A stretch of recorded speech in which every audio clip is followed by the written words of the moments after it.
আল্লাহ, মা বাবাকে ভুলে যায় অনেকে। এটা কিন্তু নিজেদের জীবনে চলার পথে অনেক বড় দুর্ভাগ্য, যে বিবাহের পর মা বাবাকে ভুলে যাওয়া। অনেকের দেখবেন অনেক বিপদ আসে।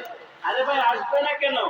যেই মার কারণে আমি আজকে বড় হলাম, যেই বাবার কারণে আজকে আমি দুনিয়াতে চলার মতো শক্তি পেলাম, সেই মাকে সেই বাবাকে ভুলে গেলাম, তো বিপদ আসবে না কেন? আপনারা আমাকে বলেন, কেন বিপদ আসবে না? অবশ্যই বিপদ আসবে, অবশ্যই বিপদ আসারই কথা।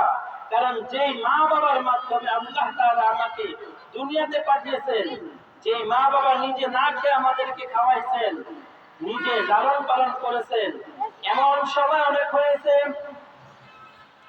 গভীর রজনীতে মা আমাকে সঙ্গে নিয়ে ঘুমায়। ওরে সন্তান, একটু মনের কান দিয়ে শুনে না। ওরে যুবক ভাই, আমার কথাটা একটু মনের কান দিয়ে শুনে না।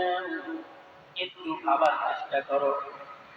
ছোট্ট যখন ছিলাম, মায়ের সঙ্গে একসাথে শুইতাম। ছোট্ট কোলের শিশু, ওই সময় আমার মা আমাকে পাশে নিয়ে ঘুমাইতেন। গভীর রজনীতে যখন আমি প্রস্রাবে ধরতো, প্রস্রাব করে দিতাম বিছানার মধ্যে, তখন কি হইতো জানেন? ডান পাশ সন্তান প্রস্রাব করে দিয়েছে, মা সন্তানকে ডান দিক থেকে উঠায় আবার বাম পাশে শোয়া দিয়েছে।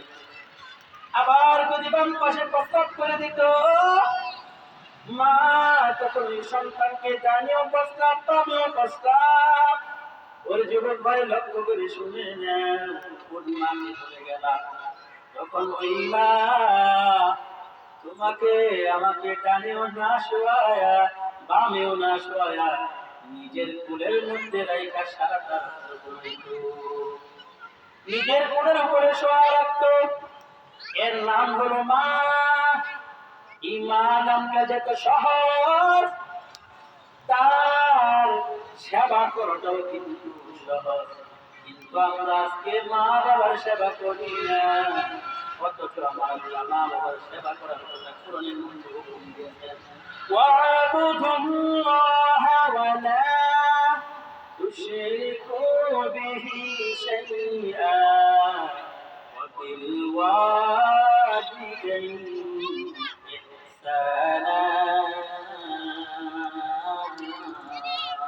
আল্লাহু আকবার।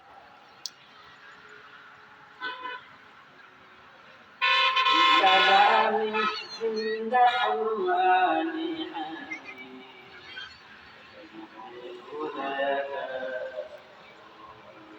جميع في القرآن حكيم فقاصرت عنه আল্লাহ তাআলা বলেন, মা'বুদুল্লাহ, আল্লাহ তাআলার ইবাদত করো, লা তুশরিকু বিহি